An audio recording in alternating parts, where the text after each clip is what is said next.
Bonsoir à toutes et tous, bienvenue dans On refait le CFR, l'émission qui débriefe les manches du championnat de France des rallyes. Au programme ce soir bien sûr, un retour sur le rallye Cœur de France Centre-Val de Loire qui nous a occupé l'esprit le week-end dernier. Vous avez été nombreux et nombreuses d'ailleurs à le suivre sur notre chaîne YouTube CFR TV, mais aussi sur nos réseaux sociaux. Merci beaucoup de nouveau pour votre fidélité. J'en profite pour vous rappeler également que Rallye Club sur ce rallye Cœur de France Centre-Val de Loire a déjà été diffusé. La première diffusion c'était hier à 23h10. Il y aura une rediffusion. Il y a des rediffusions en tout cas qui sont prévues. La première d'entre elles était justement à 17h30 aujourd'hui et d'autres seront à venir bien sûr. L'émission qui est déjà disponible sur MyCanal en replay si vous voulez bien renouveler la grande soirée du CFR si vous avez manqué les premières diffusions. Ce soir mon invité est l'un des animateurs de ce rallye Cœur de France Centre-Val de Loire. Il a pris la 4e place justement le week-end dernier dans le Loir-et-Cher. C'est Lucas Darmezin. Salut Lucas. Salut Pierre. J'espère que tu vas bien. Je te remercie déjà d'avoir accepté de nous accorder quelques minutes, bien rentré justement de Vendôme. Super, ouais, merci. Merci à vous, merci à toi. Et oui, on est rentré, on a pris la route direct le dimanche soir et le lendemain, fallait retourner au boulot.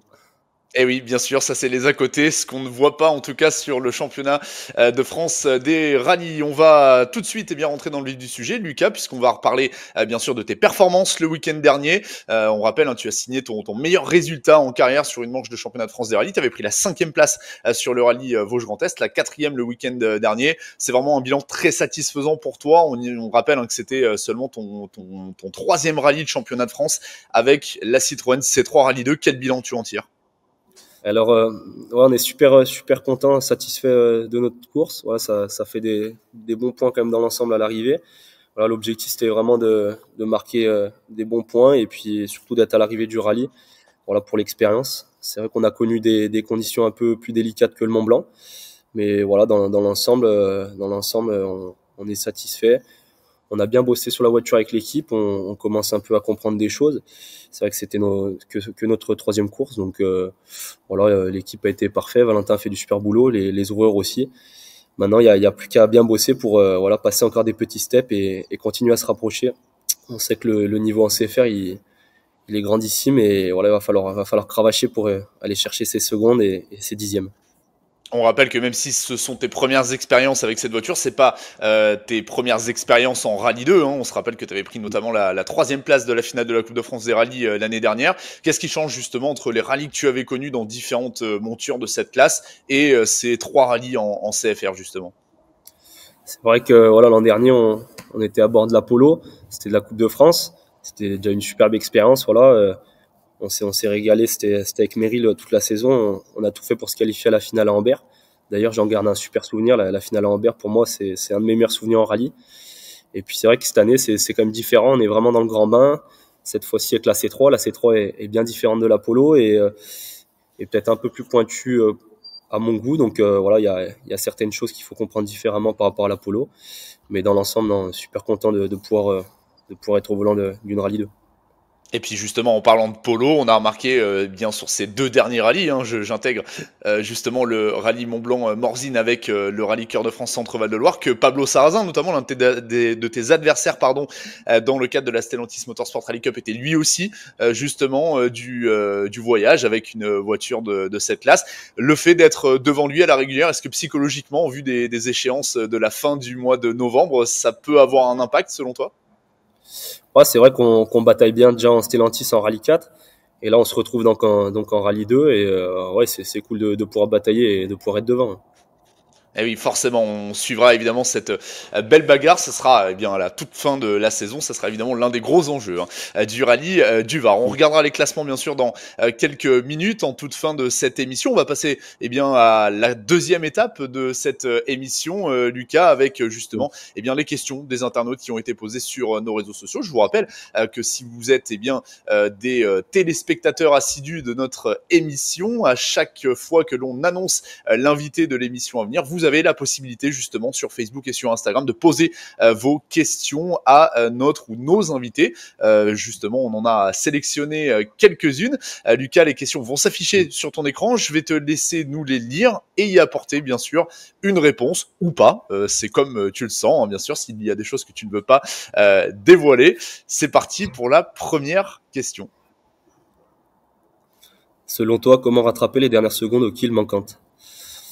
Alors, tout d'abord, je pense que la première chose, c'est l'expérience qui rentre en jeu.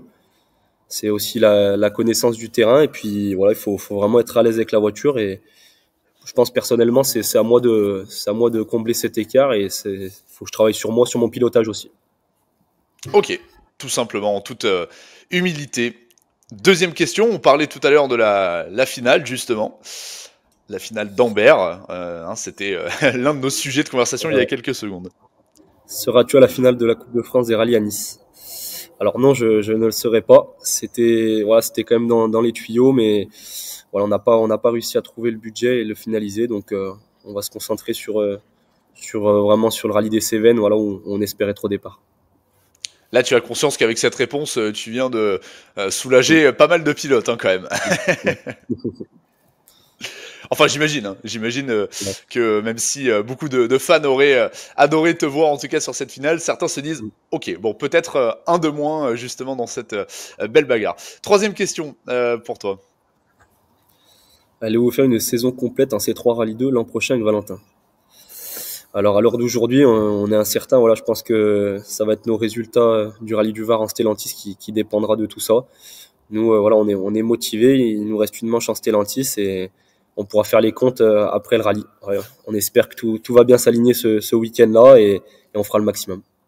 Ça veut dire que tu comptes vraiment, en tout cas, sur ce potentiel gain dans la Stellantis Motorsport Rally Cup pour te lancer pour l'année prochaine? Voilà, oui, on espère. On va essayer de compter là-dessus. Et bah bon, un rallye, c'est jamais terminé. Comme je te dis, faut que tout s'aligne et que ça nous sourisse. Dernière question qui s'affiche sur ton écran. Estimes-toi-tu avoir réalisé ton plus beau rallye en carrière au Cœur de France? Je pense pas, non. Je pense qu'on a fait une course voilà, sans faire d'erreur. On a été régulier. C'est sûr qu'il y a des spéciales, on se rapprochait mieux des ténors et d'autres, on était plus loin. Mais voilà, je retiens vraiment la régularité qui a payé sans faire d'erreur. Mais non, je pense pas que c'était ma plus belle course. Ok, le plus beau résultat pour l'instant, mais peut-être pas en tout cas la plus belle course selon toi. C'est vrai qu'il était compliqué quand même ce rallye Cœur de France Centre-Val de Loire. On a pu le constater justement dans les images de Rally Club. J'en parlais tout à l'heure. C'est vrai que certaines cordes étaient bien sales. Ça devait pas être évident quand même, Lucas. Je sais pas ce que t'en penses, mais ça devait pas être aussi facile que ça. C'est vrai que c'était pas simple. Voilà, des grosses cordes à haute vitesse, de la boue. Et voilà, les conditions, c'est vrai que j'ai fait pas mal de 4 roues, mais dans des conditions comme ça à haute vitesse, c'était vraiment une totale découverte. Mais on s'est quand même régalé. Voilà, on a compris pas mal de choses. Bon, super. Eh bien, en tout cas, c'est une bonne préparation peut-être pour le Touquet l'année prochaine. Tu en auras peut-être besoin, c'est tout ce qu'on te souhaite. Troisième partie de cette émission. Lucas, si tu as l'habitude justement de la regarder, tu le sais qu'on fait intervenir justement des proches qui ont apporté leur concours, qui nous ont envoyé des petits messages vidéo. Alors, je te vois sourire, tu as peut-être déjà un petit peu peur. Non, je rigole, bien sûr, il n'y a pas de piège, tu le sais, dans notre émission, que de bonnes choses. Et on est allé justement s'intéresser à quelques personnes qui gravitent autour de toi. On va commencer déjà par un message d'une personne qui, je pense, a beaucoup compté ces dernières années dans le développement de ta carrière. Quelqu'un qui te permet justement de rouler, notamment en ce moment. Et il a une question à te poser. Pareil, je te laisse la découvrir. Je te laisse écouter sa question, regarder sa vidéo et puis nous apporter la réponse que tu souhaites. Salut Lucas, bonjour. Écoute, c'était pour te féliciter déjà pour la 4e place avec Valentin au Cœur de France. Vraiment un super travail d'équipe, mais c'est surtout voilà toi et Valentin qui finit le travail qu'on prépare en amont. Donc vraiment chapeau avec tout ce qui s'est passé tout le week-end, les conditions difficiles, les choix de pneus, gérer tout ça. Chapeau à ton âge. Voilà, donc déjà te féliciter. Tu sais que je suis fier de toi. De ce que je peux t'apporter au maximum de tout ce que j'ai appris. Et en tout cas, merci pour vivre encore des moments géniaux avec toi. Peut-être que la question que j'aimerais poser à Lucas, même si j'en ai pas mal et des anecdotes, mais je reste un peu sage et je dirais que ce serait de savoir avec quelle voiture tu voudrais rouler avec moi la prochaine voiture que tu aimerais tester après tout ce qu'on a essayé ensemble. Quelle serait la voiture qui te tiendrait à cœur? Voilà. À plus tard, Lucas. dans pas longtemps, Critérium des Cévennes. Ah oui, là, il y a la pression. Critérium des semaines, c'est à domicile hein, pour Pascal, forcément. Allez, je te laisse y répondre. Alors, je pense que, voilà, là, pour répondre à la question à Pascal, la voiture qui me ferait rêver, ce serait la 306 Maxi. Parce que, voilà, lui pilote de l'époque, un grand pilote d'ailleurs de 306 Maxi. C'est vrai qu'on en a souvent parlé et, voilà, ce serait bien la voiture qu'on aimerait essayer tous les deux et se retrouver à deux dedans. Ah oui, bien sûr, j'imagine, hein, évidemment, que ça fait envie. C'est quoi ta relation justement avec Pascal? C'est important pour toi, pardon, d'avoir à tes côtés un garçon qui a été vice-champion de France des rallyes quand même, derrière Sébastien Loeb en 2001 notamment. Ouais, c'est vrai que Pascal, c'est comme mon deuxième papa. Ouais. C'est le papa du sport auto et voilà, tout ce qu'il m'apporte depuis mes débuts. Puis mes débuts en sport auto, là, j'ai attaqué à 18 ans. Maintenant, j'ai 22 ans. C'est vrai qu'il est là depuis le début. Il m'a fait progresser. Il me fait encore progresser. On passe de nombreux steps. Et c'est vrai qu'on a une relation qui est très forte. Et voilà, je le remercie au passage de tout ce qu'il fait pour moi. Et j'espère que c'est que le début d'une belle histoire. Eh ben, on salue Pascal, hein, qui cette année effectivement a rejoint notamment le championnat de France des rally teams avec la structure VIP Enjolras Race que tu défends. Autre structure que tu défends désormais, Lucas, c'est bien sûr Igol, partenaire du championnat de France des rallyes. On salue nos amis d'Igol également. Et bien sûr, tu te doutes bien que du côté d'Igol, on est allé effectivement là aussi, bien justement, solliciter quelques personnalités. Je te laisse découvrir justement le message laissé par l'une d'entre elles. Bonjour Pierre, merci pour l'invitation de ce soir. Lucas, salut. Ben écoute, quoi dire je pense que tout le monde l'a compris. Vu la décoration de la voiture, bien évidemment, Igol est fier de soutenir Lucas. Notre rookie de la team Igol, pas de question ni d'anecdote particulière, si ce n'est de souhaiter à Lucas, je te souhaite une excellente fin de saison. Rendez-vous aux Cévennes pour poursuivre l'aventure avec ta belle C3. Et puis surtout, rendez-vous au Var pour le champagne. Bonne émission, à bientôt, salut tout le monde. Bon, les objectifs sont clairs avec Francis Mongin, en tout cas, la barre a été instaurée. C'est vrai que c'est super, on a une bonne relation avec tout le staff d'Igol, que je remercie d'ailleurs de me soutenir cette saison et voilà, j'espère que pareil, ça va être une belle histoire qui va s'écrire. Et quand tu vois justement tous les noms qui ont porté les couleurs d'Eagle, te dire que tu es un peu le prochain, le nouveau venu, le successeur peut-être, ça te motive aussi pour la suite? Ouais, c'est super d'avoir un soutien comme Eagle. Ouais, c'est sûr que ça motive, on a vraiment envie de bien faire et pas les décevoir. Eh oui, bien sûr, on peut le comprendre. Et en tout cas, on est ravis pour toi que tu aies pu intégrer cette belle famille, bien sûr. Autre question, autre vidéo, bien sûr, de quelqu'un que tu connais très très bien, en l'occurrence, puisque tu l'embarques assez souvent dans ta voiture. Lui aussi, il a tenu justement à nous apporter bien une petite vidéo, un petit témoignage, et notamment une question à laquelle il va falloir que tu répondes, bien sûr. Salut Lucas, bonsoir à tous. Petit clin d'œil pour ce 7e rendez-vous de On refait le CFR. Lucas, encore bravo pour ta course du week-end dernier. Tu as su construire du premier au dernier kilomètre une course solide, évitant tous les nombreux pièges de ce Rallye Cœur de France, ramenant ainsi notre meilleur résultat en championnat de France des rallyes. Toutefois, j'avais une petite question. Est-ce que tu peux nous expliquer le réveil assez brutal de samedi matin? Parce que moi, j'étais encore un peu endormi et j'ai pas tout compris. Ciao, ciao. Alors, qu'est-ce qui s'est passé samedi dernier? C'est vrai que le samedi matin dernier, le réveil était mouvementé. En fait, je me suis rendu compte, voilà, la veille, on a participé au shakedown et mon sac de course est resté donc dans ma voiture de reco. Sauf que le matin, les ouvreurs sont partis bonheur avec la voiture et je me suis rendu compte que j'ai pas ma combinaison. Donc, il a fallu trouver une solution. Voilà, je remercie GT2I au passage. Seb de chez GT2I qui a trouvé une solution de suite. On l'a rejoint à Vendôme sur le parking. Et puis, nous voilà partis avec une combi toute noire prêtée par GT2I pour les 3 spéciales. Eh oui, je comprends mieux maintenant pourquoi, effectivement, maintenant j'ai un petit souvenir, pourquoi tu n'avais pas ta combinaison habituelle. Eh bien voilà, on salue aussi nos amis de GT2I, hein, décidément, grâce aux partenaires de ce championnat de France des rallyes, il se passe beaucoup de choses. Bon, tu y penseras pour la prochaine fois, hein. Le sac, c'est avec soi, pas dans la voiture d'Orco. Hein. C'est ça. Il faudra oublier. Allez, on continue. J'ai encore deux petites vidéos justement pour toi, Lucas. On va se plonger dans la Stellantis Motorsport Rally Cup. On en a un petit peu parlé bien sûr depuis le début de cette émission. Il va y avoir une énorme confrontation sur le rallye du Var. Bien sûr, vous allez être plusieurs en lice pour le gain justement de ce titre. Comment en tout cas, as-tu déjà préparé ce dernier rendez-vous de la saison? Comment tu vas faire pour repasser de la C3 Rally 2 à la 208 Rally 4? Ça va pas forcément être simple ce changement.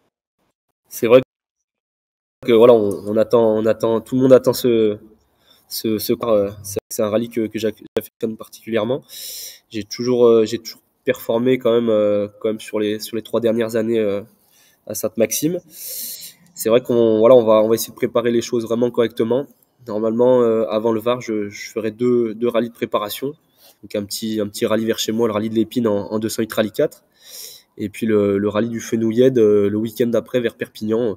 Voilà, pour vraiment mettre nos chances de notre côté et de passer le cap de la 4 roues à la traction. Et voilà, on va vraiment bien préparer les choses. On va tout donner et on va essayer de faire au mieux pour faire plaisir à tout le monde et aller décrocher le titre. Et oui, tu auras quelques belles routes aussi bien sur le rallye de l'Épine que sur le rallye, en tout cas, qui ne s'appelle plus exactement comme ça, mais qui se déroule effectivement du côté de Perpignan. Et bien justement, parmi tes adversaires, il y en a un qui tenait quand même à t'envoyer un petit message. Je te laisse découvrir sa réponse. Salut mon frérot. Écoute, je tenais à te féliciter pour ta magnifique saison en CFR et en Stellantis avec Valentin. Et aussi surtout pour te remercier de nous avoir accueillis l'année dernière avec Brice en Stellantis et de m'avoir fait progresser grandement. Et puis écoute, on se retrouve bientôt au Var pour la dernière en Coupe Stellantis et puis que le meilleur gagne. Et ça fait partie bien sûr de l'un des concurrents que tu devras affronter en tout cas. Ouais, son message fait plaisir. C'est vrai que il y a une bonne ambiance dans la Stellantis et on est quand même, la plupart des équipages, on est amis et voilà, c'est génial de pouvoir aussi vivre des moments à côté et pendant. Et voilà, bien sûr, quand c'est pendant la course, on met un peu les choses de côté, on est tous concentrés, mais on sait faire la part des choses. Eh oui, bien sûr, on imagine en tout cas, ça va être très très sympa, ça sera à suivre, vous pouvez d'ores et déjà noter ce rendez-vous pour le rallye du Var. Dernière petite vidéo justement à ton attention Lucas, là aussi quelqu'un que tu connais bien, quelqu'un qui bien du coup depuis quelques semaines maintenant, quelques mois porte les mêmes couleurs que toi et lui aussi il a tenu à te poser une petite question justement à ce sujet.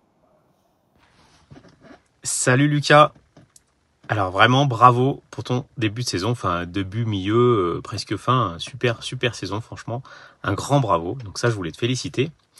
Et j'ai une petite question, maintenant que tu fais partie de la team Eagle, avec Patrick Rouillard, nous et tant d'autres du groupe Eagle, j'ai une petite question, connais-tu le slogan?